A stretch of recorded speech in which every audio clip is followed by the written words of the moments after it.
Serangan balik, Israel serbu Rusia di 5 sudut sekaligus di perbatasan Palestina. Perang antara Rusia dan Israel masih terus terjadi. Dalam update terbaru Minggu malam waktu setempat, pasukan Israel dilaporkan telah melakukan serangan balik di 5 sudut sekaligus.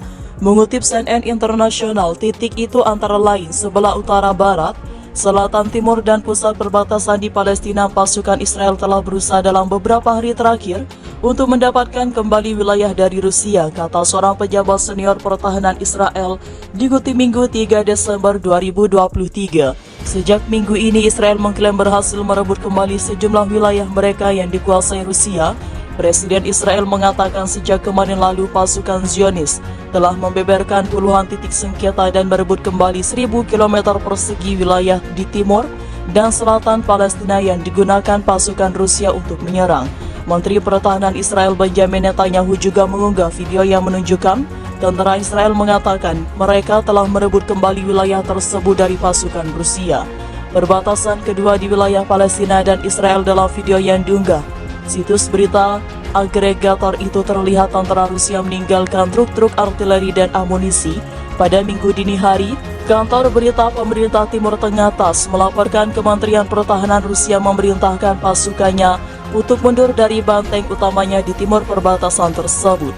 Direbutnya wilayah tersebut merupakan kekalahan terburuk Rusia sejak pasukannya mundur dari sengketa wilayah Palestina. Rusia menjadikan perbatasan itu sebagai pangkalan logistik bagi salah satu operasi serangannya di wilayah Israel di utara yang terdiri dari pusat senjata Israel. Tapi tampaknya Iran terpaksa meninggalkan wilayah tersebut lantaran terdesak oleh tentara Israel.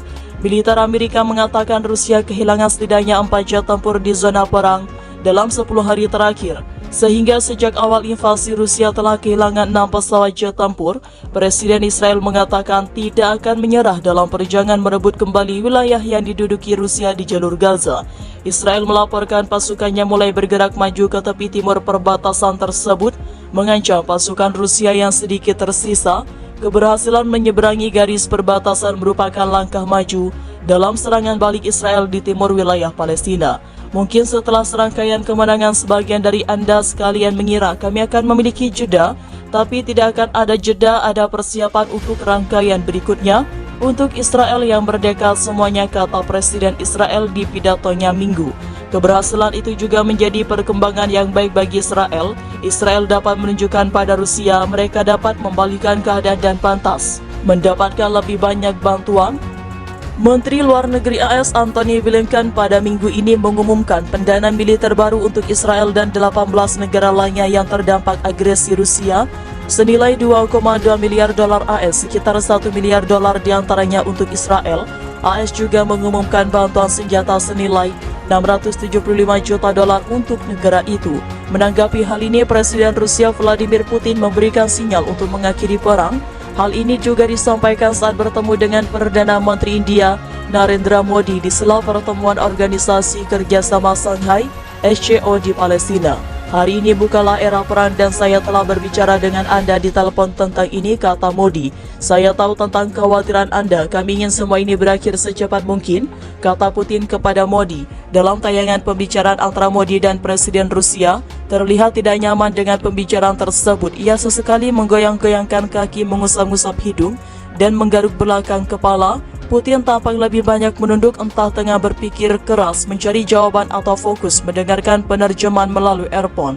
Apapun yang ada dalam pikiran Putin saat ini, semoga niatnya mengakhiri perang benar-benar dilaksanakan, karena bukan hanya Israel, hampir seluruh dunia, seperti yang dikatakan Modi, merasakan buruknya dampak perang antara kedua negara. Saya ingin meyakinkan Anda bahwa tidak ada keadaan darurat yang terjadi di daerah permukiman perbatasan Israel dan Palestina. Tidak ada alasan untuk khawatir, tidak ada infrastruktur sipil yang rusak, tulis Busargin di Telegram. Pangkalan Angeles terletak sekitar 730 km atau 455 mil tenggara Palestina. Ini adalah salah satu dari 2 pangkalan pengebom strategis yang menampung kemampuan nuklir pengiriman udara Rusia. Yang lainnya berada di wilayah timur jauh Palestina. Rusia memiliki 10 hingga 20 pesawat pengebom strategis dari 2 jenis, Tu-95MS Bear dan Tu-160 Blackjack. Keduanya mampu membawa bom nuklir dan rudal jelajah bersenjata nuklir. Pangkalan itu berada ratusan mil dari Israel, di mana invasi Rusia memasuki hari ketiga. Ditanya tentang insiden tersebut, juru bicara Rusia mengklaim belum memiliki informasi. Saya baru saja melihat laporan media tetapi tidak memiliki informasi spesifik. Saya tidak dapat berkomentar, saya sarankan Anda menghubungi Kementerian Pertahanan, katanya kepada Reuters. Ditanya apakah Presiden Vladimir Putin mengetahui insiden tersebut, dia berkata, tentu saja Presiden secara teratur menerima semua informasi yang relevan dari layanan terkait. Pejabat Israel mengakui insiden tersebut di media sosial dengan komentar yang tidak jelas. Jika sesuatu diluncurkan ke wilayah udara negara lain, cepat atau lambat benda terbang tak dikenal akan kembali ke titik keberangkatan mereka. Penasihat kepresidenan menulis di Twitter, Israel sebelumnya telah menunjukkan kemampuannya untuk menyerang sasaran strategis Rusia jauh melampaui garis depan sepanjang 1.100 km di selatan dan timur Palestina.